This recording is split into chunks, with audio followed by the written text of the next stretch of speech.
우리 주님이 사랑하시는 애화원교회 성도 여러분, 아무리 겨울이 길게 느껴지고 꽁꽁한 차가운 날이라 할지라도요, 봄이 오는 것을 막을 수가 없습니다. 하나님의 사랑도 어떤 것에서 그 어떤 환난에서도 우리를 끊을 수 없습니다. 봄볕같이 따스하게 우리를 감싸주시고 보호해주시는 하나님의 은혜와 사랑이 이 시간에도 방송으로 함께하는 우리 애화원교회 모든 성도들과 또 본당에서 함께 예배드리는 모든 믿음의 권속들 성도들에게 충만하게 임하시기를 예수님의 이름으로 간절히 축원합니다. 아멘. 주중에 다음 말씀 주일에 어떤 말씀을 전할까 고민하고 또 기도합니다. 그래서 월요일부터 이렇게 살살 기도하면서 구상을 하고 하나님께 기도하는데요. 이번에는 주님께서 뜬금없는 그런 마음에 감동을 주세요.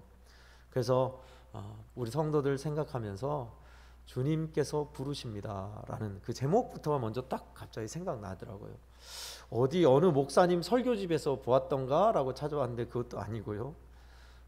주님이 어떤 부르심으로 부를까 생각해 봤습니다. 여러분, 주님이 우리를 부른다 할 때 그 부르심의 종류가 여러 가지인 거 아시죠? 먼저는 연세가 많으신 분들은 세상을 하직하라는 부르심이 있습니다.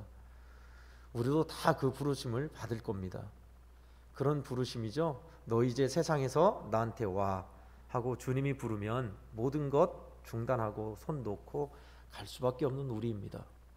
어떤 분은 그것을 그렇게 표현하셨어요. 어린 시절에 지금은 놀이가 많아서 오락실도 있고 스마트폰으로 게임을 하지만 어릴 적에 여러 게임을 했잖아요. 그 중에 땅 따먹기가 있습니다. 이렇게 땅에다가 줄을 동그랗게 그어놓고 한 뼘 해가지고 동그랗게 해가지고 사발이나 유리 조각을 2번 튀겨가지고 들어오면 그만큼이 내 땅이 되는 거죠. 마치 우리 인생이 이런 땅 따먹기 놀이와 같다. 더 내 것을 확장하고 갖고자 바둥바둥하면서 살다가 어머니가 부르잖아요. 꼭 저녁 때 되면 아무개야 밥 먹어라 하고 부르면 다 가요. 좀만 더 하자 해서 더 많이 땅을 차지하기 위해서 하는 것이 아니라 그냥 다 가요. 놓고 그대로. 우리 인생이 마치 그와 같다라고 했습니다. 그 부르심일까요? 오늘 주님이 부르십니다가?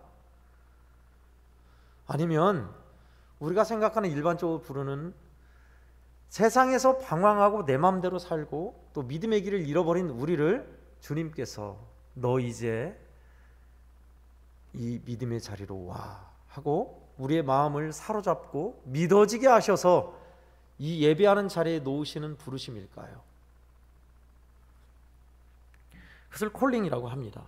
방황하는 우리, 하나님과 원수되었던 우리를 믿음의 자리에 믿어지게 하셔서 부르셔서 예배하는 이 자리에 세워놓으신 부르심.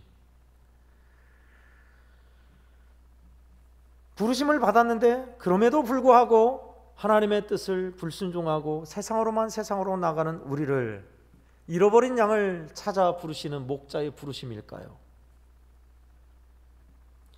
여러분, 오늘 제목 주께서 부르십니다 하는 이 부르심은 어떤 부르심일까요? 오늘 본문에 나와 있는 부르심입니다. 오늘 본문은 세상에서 맡겨진 일을 그만하고 오라는 부르심도 아니요, 또 안 믿고 하나님과 원수지고 살았는데 하나님께서 아무개야 라고 부르셔서 믿어지게 하신 자리에 놓으신 부르심도 아닙니다. 오늘 본문은 세 번째와 약간 맥을 같이 해요. 하나님께서 허락하신 자리를 떠나 있는 엘리야를 하나님이 찾아오셔서 부르시는 부르심입니다. 저와 우리 애화원교회 성도들은 이 세 번째 많이 해당되겠지요. 주중에 잡은 본문이 그 본문입니다. 엘리야 하면 우리가 그냥 기적을 일으키는 선지자라고 하지만요, 사실 엘리야는 모든 선지자들을 대표하는 선지자 중에 가장 큰 선지자죠. 그런 엘리야는요 어마어마한 일을 했습니다. 죽은 아들을, 사렙다 과부의 아들을 살려낸 사람이었고요, 3년 반 동안 이제부터 비가 안 올 것이다 했더니 비가 진짜 3년 반 동안 안 왔고, 또 그가 기도했더니 비가 내렸던 그런 선지자였습니다. 오늘 본문은 완전히 맞짱 뜬 것 같이 단판을 내자 해서 바알을 섬기는 선지자 450명과 아세라 선지자 400여 명, 그리고 자기 혼자 제단을 쌓고 하나님께서 불로 응답하는 신이 진짜 하나님이신 것을 우리가 입증하는 그런 증명을 해보자 라고 단판을 벌이죠. 그래서 거기에서 기도하여서 하나님의 불의 응답을 받고 아세라 선지자와 아세라 섬기는 제사장과 바알 제사장들을 다 칼로 쳐 죽였던 그런 선지자였습니다. 그런데 그 선지자가 어쩐 일인지, 그 강력한 성령의 불같은 역사와 하나님의 일하심을 전했던 그 선지자가 전혀 다른 모습을 보입니다. 아세라와 바알을 섬겼던 우상에 가져왔던 왕비죠, 이세벨이 사람을 보내서 너도 똑같이 죽을 줄 알아라 하고 암살할 것을 전달했습니다. 그리고 나서 낙심하고 실망하여 엘리야는 도망치죠. 광야로 도망쳐서 로뎀나무 밑에서 그가 하나님 좀 데려가십시오, 나 혼자입니다 라고 절망 가운데 하나님을 찾죠. 하나님께서는 직접 나타나서 거기서 해결한 게 아니라 천사를 보내셔서 그에게 떡과 마실 것을 주셔서 깨워서 먹게 합니다. 2번이나 계속 그렇게 하고 네가 가야 할 길이 있다 하고 말씀하셔서 40주야를 걸어서 호렙산에 도착하죠. 호렙산에 도착해서 굴에 숨어서 지내는 그에게 이제 하나님이 직접 찾아오십니다. 찾아온 내용이 9절부터 이어져요. 우리가 읽은 본문입니다.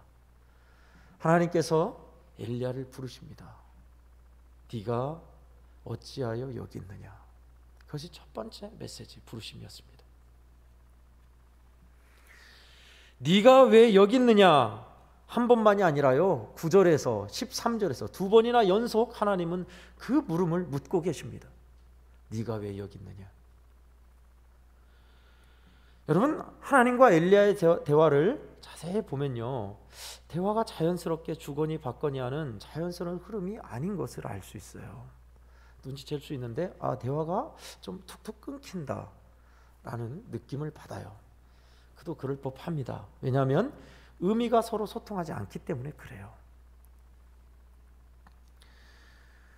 무슨 말이냐면요, 예컨대 제 아내가 제가 있는 목양실로 왔어요. 제가 깜짝 놀라서 당신 어떻게 왔어? 라고 물었어요. 여기 물음에는 3가지 의미가 있습니다. 묻는 자의 의중이 어떤 건지 3가지 중에 파악을 해야 돼요. 첫 번째, 어떻게 왔냐, 무엇 타고 왔냐, 자전거 타고 왔냐, 오토바이 타고 왔냐, 차 타고 왔냐, 교통수단을 제가 물은 걸까요? 어떻게 왔냐고 했을 때. 또 2번째, 어떻게 여기까지 왔어? 라고 했을 때 내가 여기 있는 줄 어떻게 알고 왔냐 하는 알아낸 방법이 궁금해서 물었을까요? 3번째, 여기까지 오게 된 연유가 뭐야? 라고 묻는 3번째일까요? 그래요. 그 의미를 알아야 대답이 다 다를 수가 있어요. 아니, 내가 차 갖고 왔는데 당신 어떻게 왔어? 했을 때는 교통수단 어떤 걸로 왔냐 물었을 것이고, 아무도 모르게 와서 기도하러 설교 준비하러 왔는데 나 여기 있는 줄 어떻게 알고 왔냐 했냐면 뻔하지 뭐, 여기 있는지 짐작하고 왔지 그럴 것이고. 3번째 대답, 아니 여기까지 집에 점심을 준비할 사람이 여기까지 왜 왔어? 하는 것은 오게 된 이유를 묻는 걸 거예요. 대답이 다 다를 거예요. 마찬가지입니다. 하나님께서 오늘 본문에 2번 물으시죠. 엘리야야, 네가 왜 여기 있느냐 물었을 때 엘리야는 어떤 의중으로 지금 파악하고 있어요? 엘리야의 대답을 보면 알아요. 여기까지 오게 된 연유, 사연을 묻는 줄 알았어요. 근데 하나님의 대답은 그게 아니었습니다. 하나님이 엘리야를 여기까지 이끄셨잖아요. 40일 40주야를 자초지정을 알고 계시잖아요. 지금 그거 묻는 것일까요? 아닙니다. 그럼 하나님이 뭘 물으시죠? 그래요. 영어로 하면 더 쉽습니다. NIV 성경에는 What are you doing here?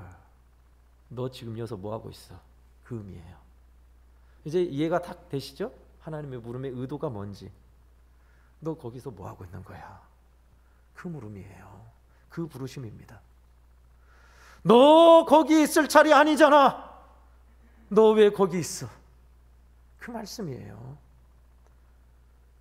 자, 우리 아이들 이제 3월달 되면 개학하는데요. 아이들이 학교를 가서 공부를 해야 하는데 오락실에 있어요. 도박장에 있어요. 산으로 들로 놀러 갔어요. 그 의미예요.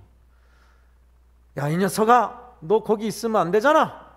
지금 너 공부한 자리 있어야 하잖아. 하나님의 물으심이 엘리야를 향해 한 말씀이 이 말씀이에요. 네가 왜 거기 있느냐, 엘리야야. 나 너 거기로 보내지 않았는데, 네가 있어야 할 자리는 거기가 아닌데 왜 거기에 있느냐, 이 말씀입니다. 하나님이 엘리야를 찾아오셔서 하신 말씀.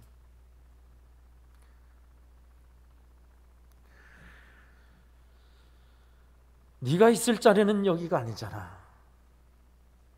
너는 할 일이 있어. 내가 너에게 맡겨준 사명이 있어. 미션, 임무가 있어.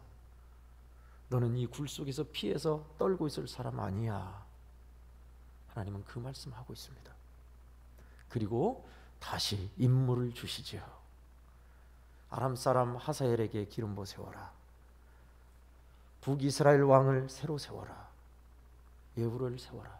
그리고 너를 이을 선지자 엘리사를 세워라. 네가 할 일이다. 다시 임무를 주세요. 그것이 오늘 본문의 자초지정 내용입니다. 성도 여러분, 그렇습니다. 우리 양원교회는 1월 마지막 주에 코로나로 인해서 5주 동안 대면 예배가 아니라 방송 예배를 드렸습니다. 모든 예배를 그렇게 했습니다. 심지어 새벽 예배까지 그렇게 했습니다. 5주 동안 여러분께서는 방송으로 예배드렸고 방송으로 함께 했을 겁니다. 자, 방송으로 예배드렸던 여러분의 모습과 그곳에 있는 모습과 지금 이 믿음의 자리에 또 하나님께 예배하는 예배의 자리에 있는 것은 큰 차이가 나죠. 이제 우리는 방송 예배에서 1, 2부로 또 조정한 예배로, 대면 예배로 드리려 합니다. 저는 한 3주쯤 된 줄 알았어요. 딱 세보니까 5주였습니다. 한 달이 넘고 일주일이 더 지나게. 이제 주께서 우리를 부르십니다. 만남의 자리로 내게 나오라고 우리를 부르시는 겁니다. 네가 있어야 할 자리는 죄악과 네 마음대로 편안하게 눕고 일어서는 자리가 아니야. 나를 예배하는 내가 부른 자리로 와라, 나오라 하시는 겁니다. 내게 나오라. 언제까지 그렇게 살려느냐? 언제까지 그렇게 슬프게 인생을 살다가 마치려느냐? 주님의 음성이에요. 엘리야만 통한 음성이 아니라 주님의 음성은 오늘도 저와 우리 성도들을 부르고 계세요. 너 그러면 안 되잖아. 네가 있어야 할 자리는 거기 아니야. 너는 믿음의 자리에 있어야 돼. 너는 할 일이 있어. 그래서 내가 부른 거야. 저는 말씀을 준비하면서 요즘은 안 부르시는 것 같아요. 많이 좀 찬송도 길고 하는데 들으라 주의 음성, 다윗과 요나단의 찬양입니다. 저는 이 찬양 부를 때마다 참 마음이 뜨거워져요. 1절만 불러보겠습니다. 너희는 세상의 빛이요 너희는 세상의 소금인데 당신은 왜 거기서 갈 곳 잃어 방황하는가? 너희는 사랑해 예수님을 너희는 세상에 전해야 하는데 당신은 왜 도리어 주님을 원망하는가? 들리지 않니 너를 부르는 주님의 음성? 보이지 않니 너를 찾는 주님의 모습? 너의 죄악의 짐 모두 벗어버리고 우리 예수님만 영원토록 찬양하세. 2절은 이렇습니다. 주님은 세상의 소망이요 주님은 너희의 능력이신데 당신은 왜 거기서 힘을 잃고 헤매이는가? 길이요 진리요 생명의 주님 너희를 천국에 인도하는데 당신은 왜 주님을 따르지 않고 멀리하는가? 들리지 않니 너를 부르는 주님의 음성? 보이지 않니 너를 찾는 주님의 모습? 너의 죄악의 짐 모두 벗어버리고 우리 예수님만 영원토록 찬양하세. 아멘. 우리를 부르시는 빛을 잃고 헤매이고 방황하며 길의 진료 생명 대신 주님을 떠나버린 사람들을 부르시고 찾으시는 주님의 음성과 모습이 보이지 않고 들리지 않느냐? 이 찬양 부를 때마다 저는 얼마나 마음이 감동되는지 몰라요. 오늘날 주님이 얼마나 우리를 부르신지 모릅니다. 사실요 성경을 보면요 알파와 오메가 처음부터 끝까지 하나님은 우리를 부르고 계세요. 처음에 어떤 부름이었습니까? 하나님을 떠난 아담을 아담아 아담아 네가 어디 있느냐 하시죠. 아담이 어디 숨어서 몰라가 아니에요. 하나님과 아담과 원래의 관계가 어디로 깨지고 어디로 갔느냐 물으실 거예요. 마지막 날엔 뭐예요? 저와 여러분을 천국 나팔 소리로 우렁차게 부르시는 부르심이에요. 알파 오메가 처음부터 끝까지 하나님은 우리를 부르세요. 저와 여러분을 우리 한국교회 성도들을 부르고 계세요. 이 부르심에 우리는 어찌해야 할까요? 그렇습니다. 오늘 두 가지 우리가 해야 할, 우리가 마땅히 반응해야 할 모습입니다. 첫 번째, 우리는 부르심의 소망을 쫓아가야 한다는 것입니다. 에베소서 1장 18절은 하나님께서 너희의 마음의 눈을 밝히사 부르심의 소망이 무엇인지 영광의 풍성함이 무엇인지 알기를 원하노라 하고 말씀하고 계세요. 저와 여러분을 하나님께서 죄악 세상에서 하나님을 원망하고 부인하며 대적하는 삶의 자리에서 믿음의 자리에 부르셔서 앉혀놓으셨어요. 그냥 앉혀놓고 예배만 하다 끝나라고요? 아니요. 우리를 부르신 하나님이 우리를 영광스럽고 복스럽고 거룩한 자리로 이끄실 것을 소망하고 바라보게 하셨어요. 그냥 이렇게 살다가 끝나는 인생이 아니라요, 우리 한국교회 성도 여러분 한 사람 한 사람을 통해서 하나님의 놀라운 계획이 있으시고 하시고자 함이 있으세요. 그 부르심의 소망 말입니다. 여기서 부르심은 콜링입니다. 하나님께서 부르심을 우리는 소명이라고 하죠. 하나님께서 죄악 가운데 있는 우리를 믿어지는 역사로 믿음의 고백을 받아내셔서 자리에 놓으신 소명, 콜링 말입니다. 부르신 믿음의 자리에서 하나님이 그러면 이루실 목적이 있는 거예요. 아브라함을, 혈을 단신의 아브라함을 부르셔서 그냥 부르신 것만이 아니죠.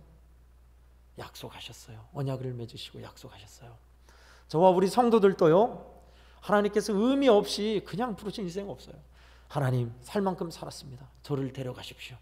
불러가십시오.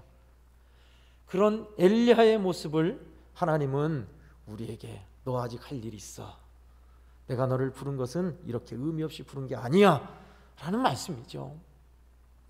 하나님이 우리를 부르신 자리에 우리가 하나님의 응답하며 나아가는 자리가 얼마나 풍성하고 멋지고 매력 있는 자리인 줄 너희는 알기를 원한다라는 것이 에베소서 1장 18절의 말씀입니다. 그 영광의 풍성함, 하나님이 우리를 부르신 그 영광스러운 자리가 얼마나 좋고 기쁘고 멋지고 근사한지 그걸 알기를 원한다. 그거 모르니까 그냥 불렀나봐, 그냥 예배만 드리고. 아니에요. 성도 여러분, 우리 영혼을 향해서요, 여러분 한 사람 한 사람 인생을 향해서요, 하나님은 놀랍게 계획하고 계세요. 똑같은 인생 한 사람도 없습니다. 그 소망이 없으면 엘리야처럼 되는 거예요. 나 혼자입니다. 데려가십시오 하나님. 의미가 없습니다. 살 이유가 없습니다. 우리 예수 믿는 사람은 그렇게 의미 없는 인생 한 사람도 없어요. 모두가 다 반드시 하나님께서 뜻이 계시고 의미가 있으셔서 부르셨고 믿음의 자리에 놓으셨습니다. 여러분, 그러니 낙심하지 마시고, 힘을 잃어버리고 소망을 잃었다면 부르심의 소망이 무엇인지를 아는 축복이 있기를 간절히 바랍니다. 아멘. 저와 여러분의 최종 목적지가 뭔지, 하나님께서 이를 위해서 어떻게 준비하고 계신지 우리는 소망을 두고 살아야 돼요. 특별히 연만하신 우리의 성도 여러분, 그렇습니다. 하루하루 사는 것이요, 이제 나는 인생을 정리하는 입장이다라고 생각할 수도 있겠어요. 그러나 주님은요, 끝까지 믿음의 일을 하고 싶어 하십니다. 삶을 주시고 호흡을 주신 주님은 부르심에 소망이 있으니 쫓아가라고 하신 겁니다. 또 믿음 안에서 하나님을 섬기는 성도 여러분, 코로나로 인해서 위축되거나 연약한 모습이 있을지라도 하나님은 기어이 엘리야를 일으키셔서 소명을 주시고 또 믿음의 일을 맡겨주셨듯이 저와 여러분을 통해 할 일이 계십니다. 그래서 부르심의 소망을 쫓아가는 것은 하나님이 어떻게 내 인생을 쓰실까 기대하고 바라보며 주님을 따라가는 것입니다. 저와 여러분이 그런 부르심의 소망을 쫓아 따라가고 그 영광의 풍성함을 깨닫는 복된 성도들 되기를 간절히 축원합니다. 아멘. 두 번째는 깨어서 응답하십시오라는 겁니다. 오늘 본문을 통해서 저도 한두 번 설교를 한 것 같아요. 메시지는 달랐지요? 하나님께서 엘리야에게 처방했던 것을 통해서 주로 메시지를 그렇게 잡았어요. 하나님이 인류 역사를 주관하신다. 엘리야가 아무리 하나님의 역사를 일으켜도 하나님 소용없어요. 보세요. 저 혼자 남았어요. 라고 실망하지만 하나님은 엘리야에게 뭘 보여주셨어요? 엘리야야, 아합과 이스벨로 네가 겁먹고 있지. 봐, 내가 왕들을 세우는 하나님이야. 아람 왕을 너를 통해서 세울 거야. 북이스라엘 왕 아합 이후에 예후를 세워서 처단할 거야. 그리고 너 뒤에 사람도 내가 세울 거야. 나는 그런 하나님이야, 엘리야야. 그거 보여주셨잖아요. 또 하나는요, 너 혼자밖에 없다고 그러지. 엘리야야, 아니란다. 너 말고도 신실하게 우상에 무릎 꿇지 아니한 7,000명을 내가 남겨뒀어. 너 결코 혼자 아니야. 우리는요, 하나님의 역사하심이 안 느껴질 때, 나 혼자라고 느낄 때 그때 절망해요. 이미 말씀드린 겁니다. 재론하지 않겠습니다. 왜 깨어 응답함일까요?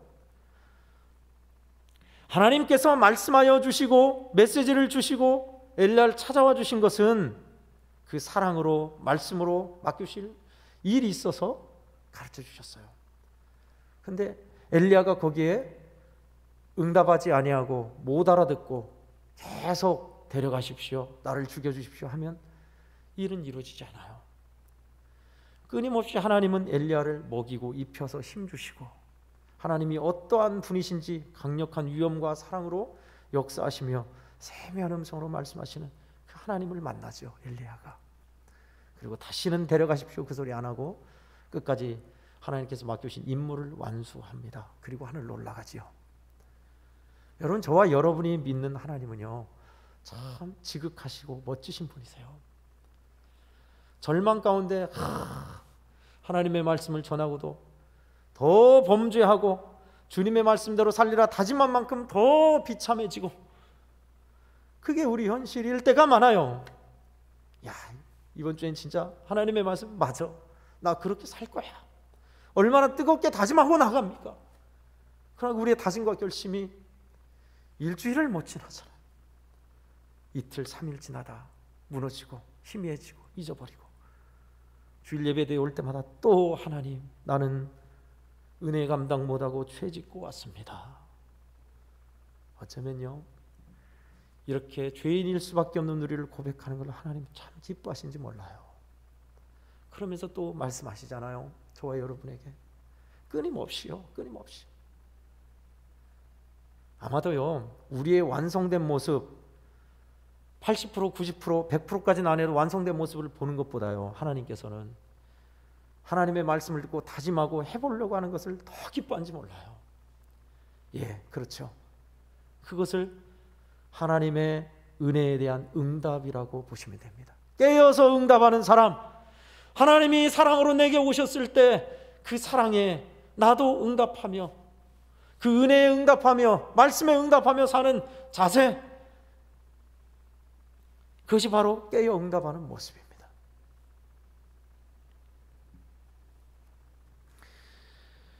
소명과 사명이 구분이 어려울 때가 있습니다. 소명이란 것은 우리를 부르심, 콜링이고요.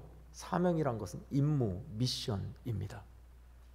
하나님께서 엘리야에게 오셔서 이제 주는 미션이 있지요. 임무가 있지요. 그것에 엘리야는 기쁘게 응답합니다. 왜 기쁘게 응답하게 됐죠? 하나님이 주신 은혜와 혼자가 아니다는 것과 위로를 충분히 받았어요. 그리고 기쁜 마음으로 하나님의 뜻을 수행합니다. 여러분, 깨어서 응답하는 것은 어떤 걸까요? 흐릿한 정신, 멍한 정신이 아니라 맑은 정신으로 하나님의 뜻을 캐치하고 거기에 대해서 반응하는 것이죠. 그러면 어떻게 할까요? 예, 저는 오늘도 우리 성도들에게 말씀드리고 싶습니다. 주님의 말씀 그대로예요. 기도하는 것이 깨어있는 것입니다. 기도하며 주님과 소통하는 것이 깨어있는 것입니다. 그래야 밝히 알 수 있죠. 교회의 머리는 주님이시고 교회의 심장은 새벽기도입니다. 제가 후회한 것 중에 하나가요, 아무리 코로나가 발발하고 양성 반응이 있다 할지라도 새벽기도만은 했어야 하는데 라는 것입니다. 지금껏 우리 양원 교회는 100여 년이 넘는 역사 동안 새벽 예배를 쉰 적이 없었습니다. 물론 이제 송구영신 드리고 한 번 쉰 적이 있지만요. 그런데 5주 동안, 한 달이 넘는 동안 새벽 예배를 방송으로 하고 이렇게 예배 드린 적은 없었어요. 교회의 기도 소리가 사라지는 것은 심장이 멎는 것과 같습니다. 그래서 저는 우리 먼저 중직자부터 권면드립니다. 3월부터는 정식으로 1, 2부로 예배를 하고 모든 예배를 시작합니다.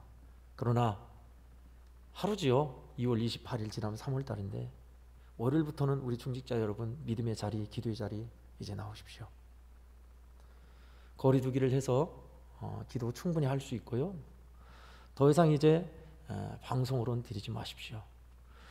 합동 측에서는 그랬다지요. 방송 예배는 예배가 아니다라고 결의했어요. 저도 공감합니다. 방송 예배 드려보니까요, 복장부터가 다르더라고요. 집에서 편하게 입는 복장으로 예배. 우리가 어디 누구를 만나거나 밖에 나갈 때 그 복장 아니잖아요. 성경 찬송도 안 갖고 드리더라고요. 저도 예배 아닙니다. 그거 이제 나오셔야 돼요. 3주가 되면 우리의 리듬이 거기에 맞춰져요. 이미 우리는 3주를 지났어요. 집에서 편안하게 새벽 예배 안 하고 3주를 지났어요. 이제 그 주기를 맞추셔야 돼요. 이번 주부터 시작하셔서 새벽 예배 되찾는 연습하셔야 합니다. 그게 깨어 있어야 돼요. 왜 깨어 있는 걸까요? 제자들이 이미 입증했습니다. 기도 생활 무너지면요, 기도의 자리를 못 지키면요, 괜찮아요. 보기에는 괜찮아요.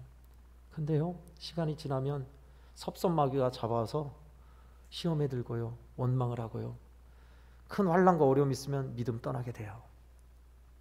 믿음을 저버려요. 그리고 주님의 말씀을 정확하게, 주님의 뜻을 이해할 수가 없어요. 기도가 없으면 그렇게 됩니다.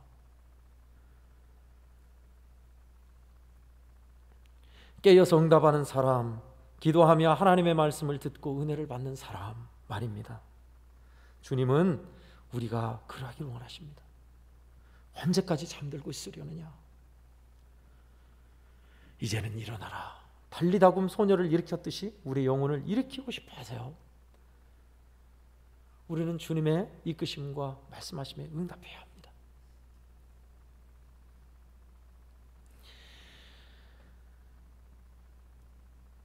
예수 그리스도의 은혜를 받은 우리는 이제 부르심에 응답하며 사는 일들을 계속 이어가야겠습니다.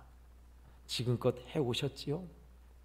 그러나 힘을 잃고 동력을 잃고 동기의 힘이, 속에서 우러나는 힘이 빠졌다면 정말 우리는 엘리야의 모습을 보면서 하나님께서 해법을 주신 것을 찾아야 합니다. 부르심의 소망이 무언가? 하나님이 나에게 심으신 자리가 어떤 자리이며 무엇을 나에게 말씀하셨는가? 놓쳐서는 안 됩니다. 제가 우리 성도들에게 말씀드리는 것이 의무와 책임감, 해야 할 일들만 강조하는 건가요? 아닙니다. 엉터리고 연약할지라도 우리에게 찾아오셔서 부르시는 주님을 말하고 있습니다. 지금 엘리야에게 끝까지 찾아오셔서 그를 회복시키시고 임무 완수하게 하시고 역사하신 하나님, 그 주님은요 지금도 우리 성도들을 찾아가셔서 마음문 두드리시고 말씀하시고 믿음의 일을 감당케 하십니다. 우리 성도들만 그럴까요? 우리 아이들은 해당 안 할까요? 아니요. 청소년의 때 일찍이 하나님을 섬기는 믿음의 자리에 부르셔서 마음속에 알게 모르게 마음에 말씀을 심어주시고 긴 인생의 길을 갈 때 분명히 주님은 또 놀랍게 역사하실 겁니다. 심으신 자리, 부르심의 소망을 쫓아가십시오. 주님께서 말씀하신 것에 응답하며 사십시오. 기도로서 깨어서 응답하십시오. 하나님의 사랑에, 하나님의 은혜의 말씀에 응답하며 사십시오. 이것이 믿음의 길을 잃지 아니하고 절망과 낙심과 어둠 속에 사로잡히지 않는 길입니다. 주님은 우리를 부르십니다. 여러분, 부르심에 어떻게 응답하실 건가요? 찾아오셔서 우리를 부르시는 주님의 손길에 외면치 마시고 주님의 부르심에 응답하며 복되게 믿음의 일을 완수하고 하나님께 영광 돌리는 저와 우리 양원교회 모든 성도들 되기를 예수님 이름으로 간절히 축원드립니다. 아멘. 기도하겠습니다. 하나님 아버지 감사합니다. 엘리야야, 네가 왜 여기 있느냐? 여기에서 무엇을 하느냐? 하나님께서 말씀하심을 보았습니다. 아버지 하나님, 믿음의 길을 걷는 저희들에게도 주님께서 찾아오셔서 말씀하심을 믿사옵니다. 주여, 우리가 있어야 할 자리에 있게 하소서. 하나님의 은혜에, 하나님의 그 지극한 사랑에 찾아오셔서 부르시는 부름에 응답하는 저희들 되게 하여 주시옵소서. 그리하여 그 소망, 영광의 풍성함이 무언지를 기뻐하며 이루심을 바라보며 나아가는 저희들 다 되게 하여 주시옵소서. 우리 구주 예수님의 이름으로 간절히 기도하옵나이다. 아멘.